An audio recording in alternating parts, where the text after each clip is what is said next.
So Manny Pacquiao just did his Hall of Fame induction speech. I was there. I got to cover it. A lot of good footage I was able to get.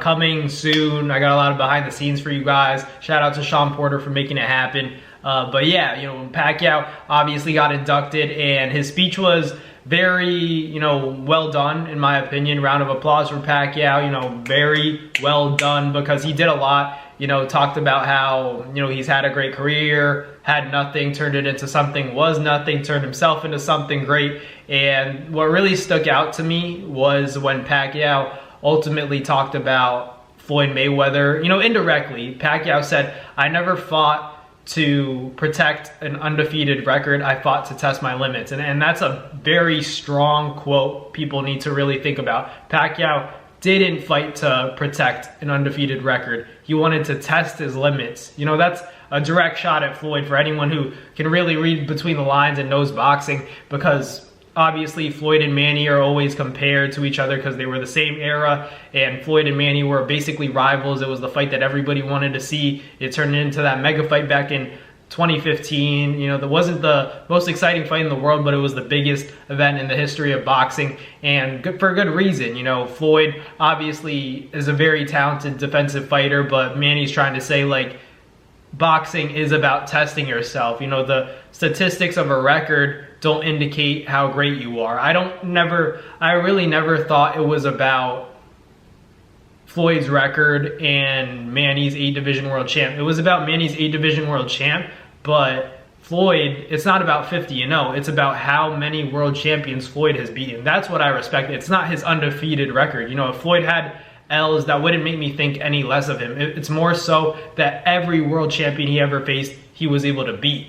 And for Manny, 8 divisions is unbelievable. Realistically, Pacquiao skipped 2 weight classes, so he's honestly, being generous, because he could have been a 10-division world champion, but he just skipped 2. And Pacquiao is just one of those legends as well. So it's like apples to oranges. It's like, do you want to be the guy that's undefeated, or do you want to be the guy that's moved up in weight, the most weight classes, 8 divisions, and it'll never be done again, or be the best defensive fighter of all time? It's all about, perspective. For me, I'm always going to ride with Pacquiao because I just think, being great is about testing your limits. It's not more so about, being defensive all the time. It's about giving the fans what they want to see. I agree with Pacquiao. He always talks about how boxing's about entertainment. Boxing didn't become popular because of the sweet science. I'm not saying, sweet science isn't a real thing, but I'm saying that the sweet science is something that people are generally talking about now as hit and not get hit, which is obviously a thing in the sport of boxing. No one tries to actively get hit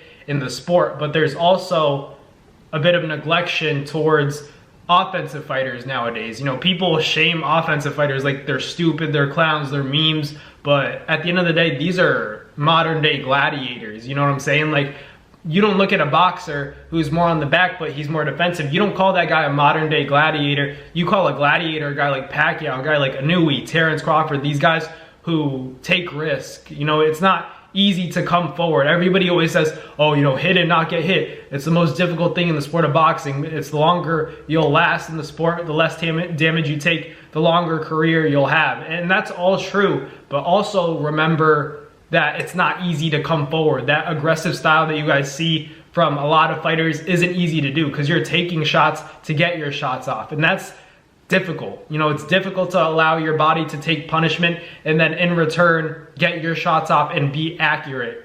So a lot of people talk about hit and not get hit.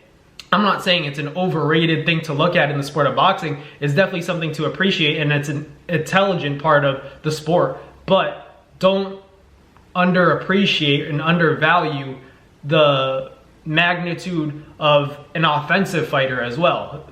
Pacquiao, Inouye, Crawford, all of these guys are some of my favorite fighters. Gervonta, because they give that to the fans. They give that element of, okay, I'm going to take a risk here and try to really entertain the fans and give the people a show, as opposed to, obviously sit on the back and just get the job done. You're supposed to do both. Like Pacquiao said, it's about finding balance in the sport of boxing. People want the money, but they don't want to give the fans what they want to see. So how are you going to get the money for that? They don't want to promote themselves, but they just want to get paid for fighting. That's not enough now. You got to have something that the fans want to see. We got to understand why we should watch you fight. We don't want to just watch anybody fight. We want to get invested in, number one, your story, and the skills have to back it up. You know, if you can't market yourself and you just have the skills, you'll be a world champion, but you're not going to be popular. If you're popular and you don't have the skills to back it up, then you're just going to be a popular nobody in the sport of boxing. But if you have a balance of being able to market yourself and you have the skills to back it up, that's a recipe for the Floyd Mayweathers, the Manny Pacquiaos of the world, the pay-per-view stars, the cash cows of the sport of boxing. All have something in common. They've achieved a level of balance between entertainment and boxing ability and fighting ability. Pacquiao was more of a fighter, Floyd was more of a boxer, but both guys had something compelling about them. That was their personalities and obviously their boxing ability. You know, Manny was the offensive fighter, Floyd was the defensive fighter. Manny was seen as the hero, Mayweather was seen as the villain. Recipe for the biggest pay-per-view of all time in the sport of boxing. So that's how it works in the sport of boxing. But I hope you guys enjoyed today's video. Thank you guys for watching. Like, comment, and subscribe. It's been your boy Matt with Naz Boxing. Catch you guys on the next one. Peace.